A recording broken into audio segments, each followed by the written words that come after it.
একটু খারাপ ছিল, কেন ছিল জানি না। আর এত বিচ্ছিরি লাগছিল আজকে ঘুম থেকে ওঠার পর, তাই ভাবলাম একটু। হ্যালো এভরিওয়ান, তোমরা টাইটেল এবং থাম্বনেল দেখে বুঝতেই পেরে গেছি যে আজকের ভিডিওটাতে আমি কি বিষয়ে আলোচনা করব। হ্যাঁ, আজকে কিন্তু ফাইনালি তুলিকা মুখ খুলেছে। তাদের এই যে ছাড়াছাড়ির ব্যাপারটা প্রায় 11 মাস হলো, আর আজকে এতদিন পর কিন্তু মুখ খুললো তুলিকা। আর কি জানিয়েছে সমস্ত কিছুই কিন্তু জানিয়ে দেবো। হয়তো তোমরা ভিডিওটা শেষ পর্যন্ত দেখছো না, সেই জন্য কিন্তু কিছু বুঝতে পারবে না, তো অবশ্যই কিন্তু ভিডিওটি শেষ পর্যন্ত দেখবে। দেখো, তাদের কিন্তু এই ঝামেলাটা প্রায় 11 মাস হয়ে গেল। না, তুলিকাকে আমরা কখনো কিন্তু দেখিনি যে কোনো কিছু জিনিসে মুখ খুলেছে। অন্যদিকে কিন্তু উজ্জ্বল দা এমন এমন পোস্ট করতো যে পোস্টগুলো দেখার পর আমরা বুঝতে পারছি যে এই পোস্টগুলো কিন্তু তুলিকাদের উদ্দেশ্যেই করেছে, কিন্তু সেও কিন্তু একদম সরাসরি বলেনি কিছু তুলিকার বিষয়ে। কিন্তু আজকে তুলিকা জানিয়ে দিল ফেসবুকে, তার উপর কি চলে গেছে। সত্যি এই পোস্টটা দেখার পর সত্যি খুবই খারাপ লাগলো, এমনকি তোমাদেরও খুবই খারাপ লাগবে যে আমরাও কি ভেবেছিলাম যে তুলিকা নিজে থেকে হয়তো ছেড়ে দিয়েছিল উজ্জ্বল দাকে, কিন্তু কতটা যে কষ্টর মধ্যে দিয়ে তুলিকা দিয়ে এখন আছে, তোমরা এই যে পোস্টটা করেছি সেটা দেখার পর অবশ্যই তোমরা বুঝতে পারবে। তো চলো বন্ধুরা, আর বেশি কথা না বাড়িয়ে তোমাদেরকে জানিয়ে দিই যে তুলিকা দি কি জানিয়েছে ফেসবুকে।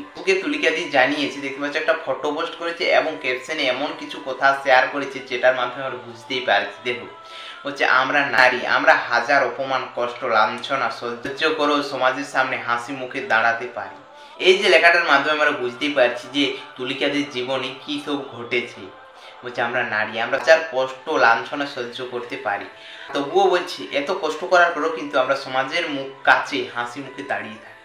তবু বলছে পান থেকে চুন খসলো এই সমাজ সবার আগে আমাদের দিকে আঙ্গুল তুলে বলে সব দোষ মেয়েদের, হয়তো এটাই জীবন। বলছে আজকে যে দেখো, এইখানে তো ডাইরেক্ট জানানি, কিন্তু আজকে এতদিন পর সে মুখ খুলেছে। এই যে পোস্টার মাধ্যমে আমরা বুঝতে পারছি যে এই কথাটা কার উদ্দেশ্যে বলেছে। প্রত্যেকটা মেয়ের দিকে কিন্তু আঙুল তুলবে যে সব দোষ তোমার। আসলে কি তুলিকাদির দোষ রয়েছে? দেখো, এটা আমরা এখন কিছু বুঝতে পারছি না, কারণ তাদের এরকম একটা পোস্ট দেখার পর কিছু তো বুঝতে পারা যাচ্ছে, তবে সম্পূর্ণটা কিন্তু বুঝতে পারা যাচ্ছে না যে কার দোষ রয়েছে।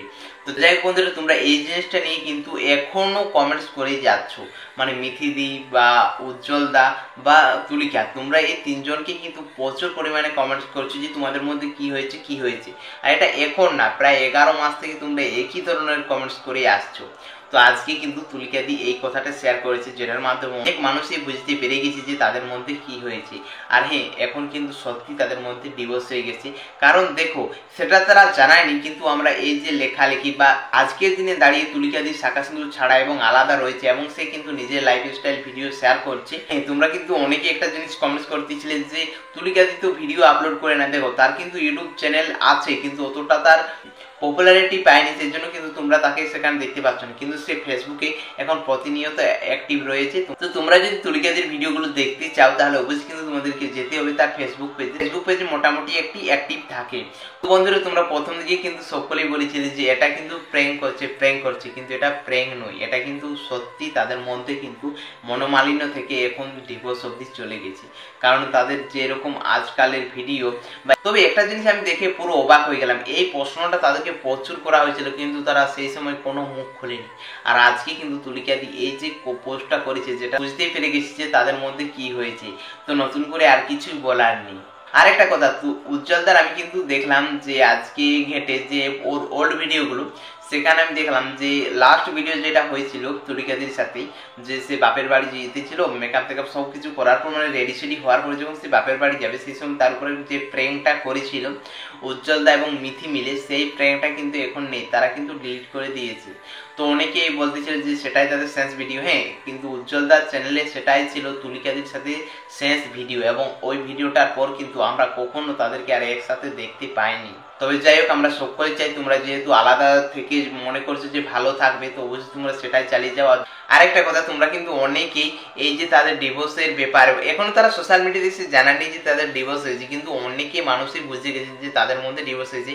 কারণ তুলিকাকে আমরা সকলেই চিনি, সে কখনো কিন্তু শাখা সিঁদুর ছাড়া থাকেনি, আর আজকে সে 11 মাস হয়ে গেল শাখা সিঁদুর ছাড়া রয়েছে। তার মানে আর বুঝতে কারোই বাকি নেই যে তাদের মধ্যে কি হয়েছে। হ্যাঁ, এরপর তোমরা কিন্তু অনেকেই মনে করে যে তাদের ডিভোর্সের পেছনে কিন্তু মিথির দোষ রয়েছে, এটা কিন্তু একদমই নয়। আমরা সোশ্যাল মিডিয়াতে তাদেরকে যতদিন কিন্তু দেখেছিলাম, আমরা কখনো তাদের যে তার বড় ঝামেলা হলো সেটা কিন্তু আমরা কখনোই দেখিনি, কারণ তারা সেগুলোকে কিন্তু সোশ্যাল মিডিয়াতে এসে মানে দেখাতো না। আরেকটা কথা তোমাদের, যে বিয়েটা তারা তো সোশ্যাল মিডিয়াতে এনেছে, তাহলে তাদের যদি ডিভোর্সই হয়েছে তারা সেটা সোশ্যাল মিডিয়াতে আনছে না কেন? দেখো, তারা চাইছে না যে আমাদের এই মানে পারিবারিক সমস্যা বা আমাদের এই পার্সোনাল জিনিসটা নিয়ে তো সোশ্যাল মিডিয়া করতে। দেখো, অনেকে কিন্তু একটা ছোট বাড়ির ঝামেলাগুলো কিন্তু সোশ্যাল মিডিয়াতে এনে তুলে ধরছে, কিন্তু এই ক্ষেত্রে তুলিকা দিকে বলো বা মিথি বা উজ্জ্বলতা, কেউ কিন্তু এই জিনিসগুলো নিয়ে অর্থাৎ যে ফ্যামিলি সমস্যাগুলোকে নিয়ে কিন্তু সোশ্যাল মিডিয়া করতে আমরা কখনোই দেখিনি। তারা স্টাইলগুলো শেয়ার করে, কিন্তু তাদের পার্সোনাল ঝামেলা বা কিছুগুলো সেগুলো নিয়ে কিন্তু তারা সোশ্যাল মিডিয়া করে না। তো যাই হোক বন্ধুরা, তোমাদের এই ভিডিওটি কিরকম লাগলো অবশ্যই কিন্তু কমেন্টস করে জানাবে। আর এই যে তুলিকা দি এটা জানিয়েছে, এটা কি ঠিক করেছে নাকি ভুল করেছে অবশ্যই কিন্তু কমেন্টস করে জানাবে। তো চলো, দেখা হচ্ছে পরের ভিডিওতে খুব তাড়াতাড়ি। তখনই তোমরা সকলে সুস্থ থাকবেন, ভালো থাকবেন। চলো, বাই বাই।